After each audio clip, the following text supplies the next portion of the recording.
Welcome to Rhyl Riddles, a podcast series looking at the many riddles, myths and mysteries of Rhyl. An audio investigation into Rhyl's unusual history. From the weird and wonderful to the spooky and surreal.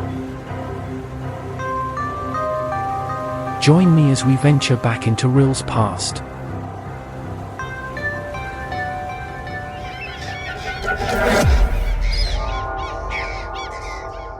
This episode: James Hanratty, the A6 murder, and the riddle of the Rhyl alibi.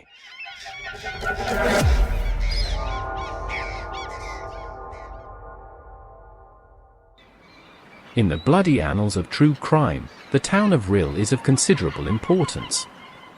The North Wales resort was a significant location in the A6 murder trial, one of the most celebrated murder cases in British criminal history. The A6 murder and subsequent trial shocked a generation. On the evening of August 22, 1961, a grey four-door 1956 Morris Minor was parked by a field near Slough. Inside was 36-year-old Michael Gregston and his girlfriend Valerie Story. A desperate man approached the car and tapped on the window. When Gregston wound it down, a gun was thrust into his face, and the man told the couple that he had been on the run for 4 months. If they did as he asked, they would be okay. The man then got into the car and told Michael to drive off. After 30 miles, Gregston was ordered to pull into a lay-by at Clophill in Bedfordshire. He would be shot twice in the back of the head by the murderer, who then raped Valerie at gunpoint. After, he shot her multiple times, left her for dead, and made off.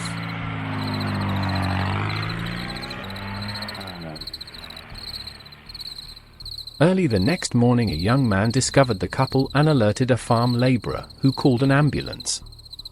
Valerie was rushed to hospital where she received emergency surgery. Her life was saved, but she was paralysed from the waist down for the rest of her life. Meanwhile, a manhunt ensued. Valerie gave the police a description of a man with icy blue, saucer-like eyes, but the police later released a description of a man with brown eyes. It was to be the first of many discrepancies that would dog the case. An identikit picture was constructed from Valerie's description, but as this differed from other descriptions provided by other witnesses, 2 weeks later, 2 bullet casings were found in a hotel room occupied on the night before the murder by Mr. J. Ryan, an alias used by convicted car thief James Hanratty. The room had also been occupied by a man called Peter Louis Alphen, who the police named as the murder suspect. Alphen turned himself in and was interrogated, but Valerie did not pick him out of an identity parade, and he was later released. Then in August, the murder weapon, a .38 revolver, was discovered under the back seat of a 36A London bus, fully loaded and wiped clean of fingerprints, wrapped in a handkerchief. The police turned their efforts into locating Hanratty, who was arrested in Blackpool on the 11th of October. 3 days later, Valerie Story picked him out of an identity parade and he was sent for trial. The process divided the British public, who knew that if he was found guilty he would hang.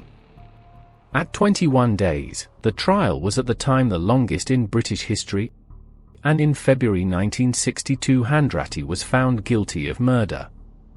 In March, he lost his appeal and was sentenced to death.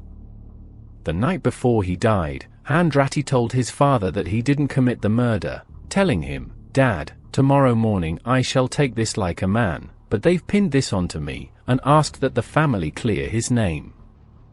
James Hanratty was hanged at Bedford Prison on April 4, 1962.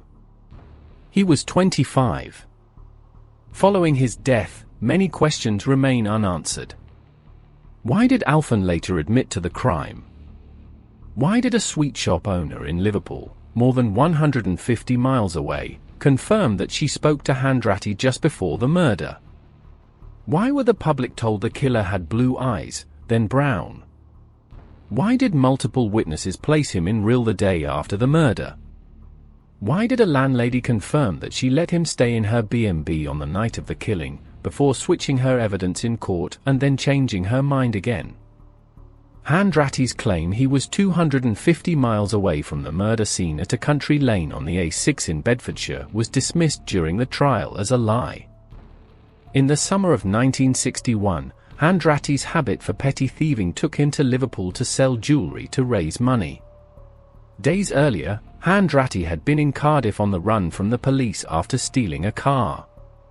Penniless, he spent the night in the Bute Street Salvation Army hostel before obtaining a new national insurance card at the Labour Exchange in the morning. He then hitched a ride to Liverpool where he broke into a house stealing silver. Hanratty sold some of the items at a jeweller's and then sought out an acquaintance, Terry Evans, in Rhyl on July 25.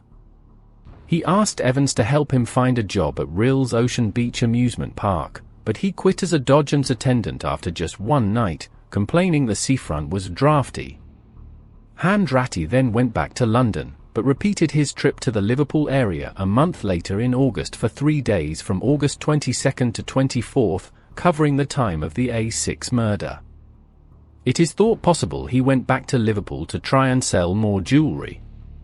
But his efforts were in vain and Hanratty travelled by bus to Rhyl to try and find Terry Evans again and sell him the jewellery. By this time Evans had left his job at the fairground and a frustrated Hanratty spent the night at a guest house in Kinmel Street run by Grace Jones.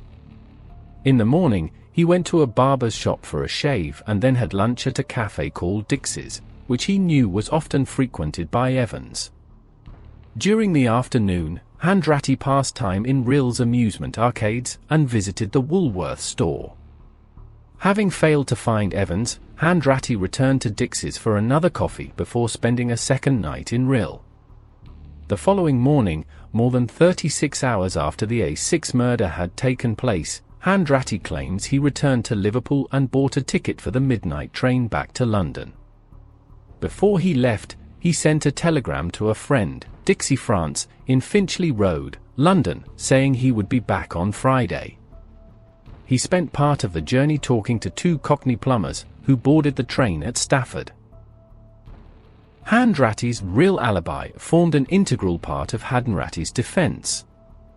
At 19, Kinmel Street in the town stood a boarding house, Ingledene, and it was here that Hanratty said he lodged.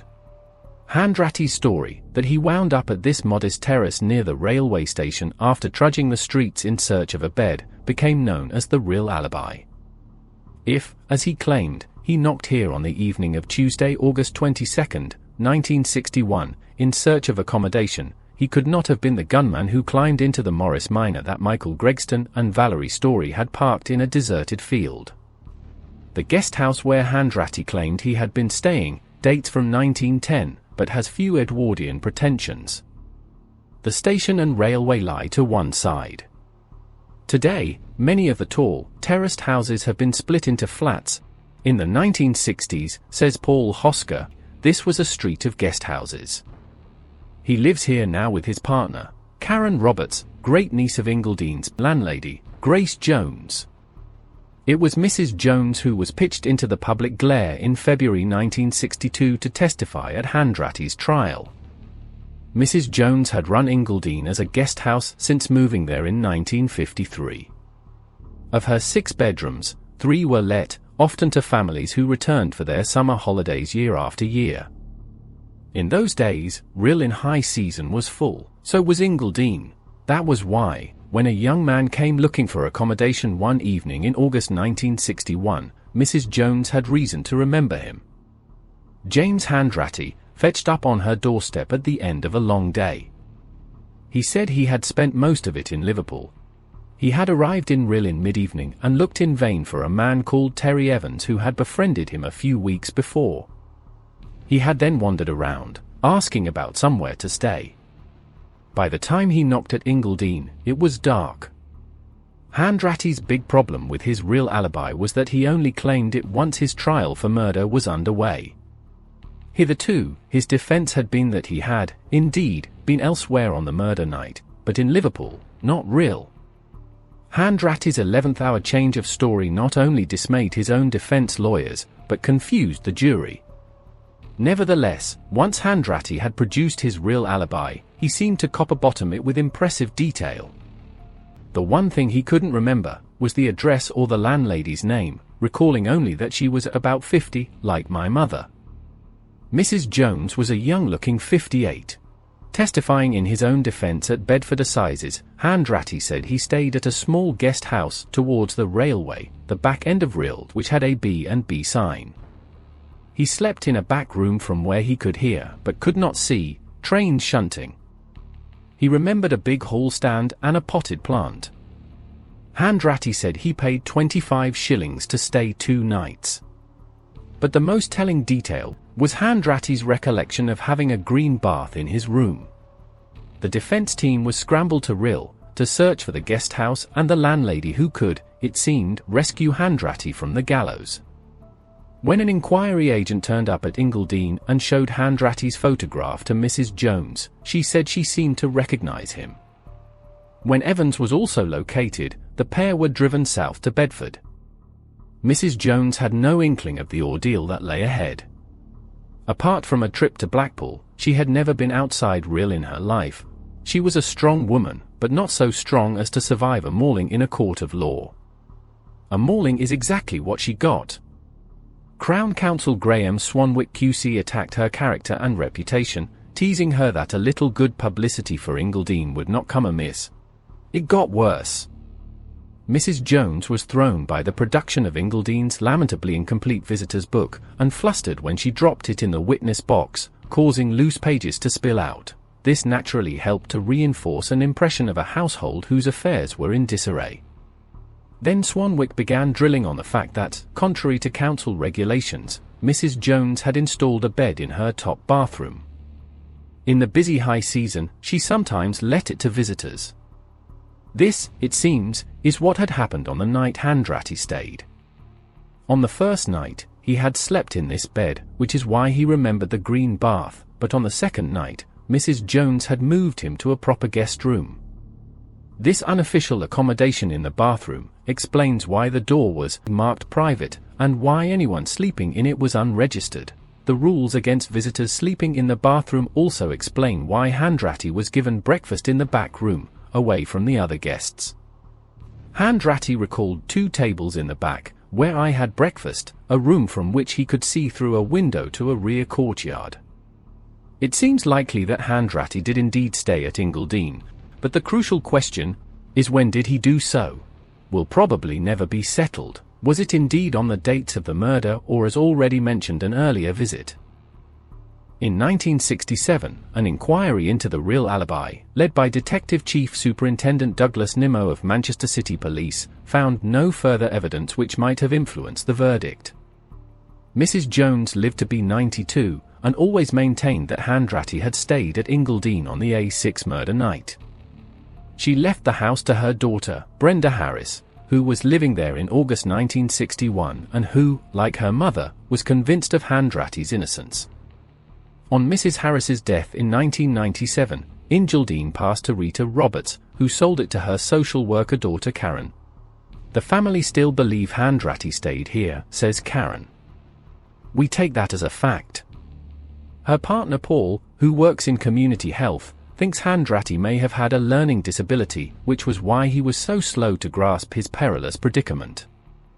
Over the past 60-plus years, nearly a dozen witnesses have sworn that Hanratty was in Rhyl on the murder night, including a man to whom Hanratty had tried to sell a gold watch, and another, Christopher Lahman, who told police during the trial that he recognized Hanratty's picture. This was the young man Lahman said he had directed to Ingledene as he searched for lodgings on the night of August 22, 1961. It was Lahman who, on the eve of Hanratty's execution, frantically telephoned Fleet Street, begging the newspapers to halt the hanging and telling them, "I'm sure it was that boy who asked me for lodgings in Rhyl." But the Rhyl alibi didn't wash with the jury, who found him guilty of murder. In the years after his execution, many witnesses came forward to confirm that Hanratty had indeed been in Rhyl at the time of the murder, but it was too late. One lady said that he'd asked about lodgings at her B&B, another that Hanratty had tried to sell him a gold watch. Hanratty's family and friends launched a public campaign to clear his name, which attracted a groundswell of support, with even Beatle John Lennon signing up. Following repeated calls from the family for further inquiries into the case, the Criminal Cases Review Commission announced that it was to be referred back to the Court of Criminal Appeal. The court would then decide whether to quash Hanratty's conviction or let the conviction stand. On March 22, 2001, James Hanratty's remains, which by then had been moved from Bedford Prison to a cemetery near Bushey in Hertfordshire, were exhumed so that a DNA sample could be taken for analysis.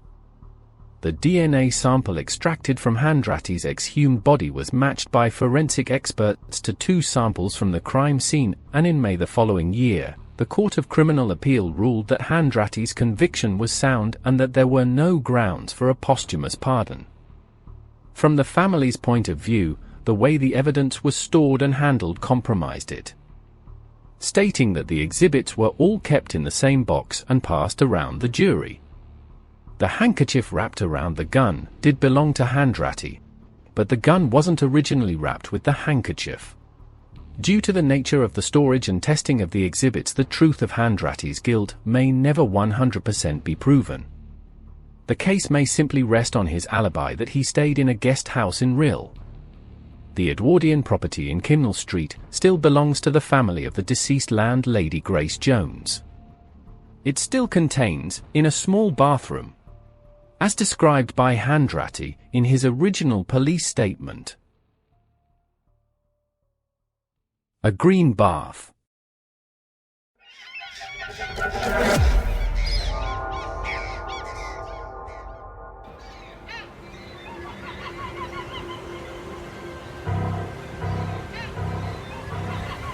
You have been listening to an episode of Rhyl Riddles, a podcast created, edited, and produced by Glenn Mitchell.